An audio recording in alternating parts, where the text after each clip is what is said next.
अस्सलाम वालेकुम नाज़रीन, उर्दू टीवी चैनल में खुश आमदीद। व्यूअर्स, ड्रामा सीरियल नंद की नेक्स्ट एपिसोड में आप देखेंगे गुल जिसने अपनी मीठी मीठी बातों से उमर को अपना कर लिया, वो उमर की दोस्त बनकर उसे सारी सच्चाई उगलवा लेती है।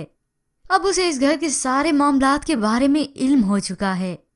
अब जहांगीर और साकिब गौहर को ढूंढने में वैसे ही लगे हैं। गौहर की माँ अपनी बेटी के लिए अलग से परेशान है और साकिब अलग से। साकिब अपनी ये परेशानी अफशा को नहीं बताता, वो अल्लाह से इसके लिए मदद तलब करता है और आखिर वो पुलिस स्टेशन में आकर अपनी बहन का केस रीओपन करवाता है, जिसकी वजह से अफशा बहुत ही परेशान है। उसे अब लगने लगा है कि साकिब की जिंदगी में कोई और लड़की है, तो हसन उसकी ये बदगुमानी दूर करता है। भाई की जिंदगी में आपके अलावा कोई और हो ही नहीं सकता, तो अफशा कहती है, हसन अगर ऐसा कुछ भी हुआ तो मैं मर जाऊंगी।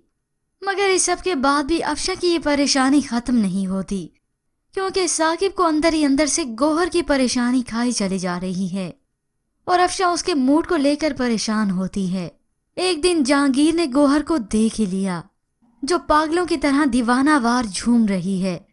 गौहर को इस हालत में देखकर तो जहांगीर के औसान खता हो गए। गौहर को क्या हो चुका है? तो वहां साकिब राबी से अकेले में बात करने आता है।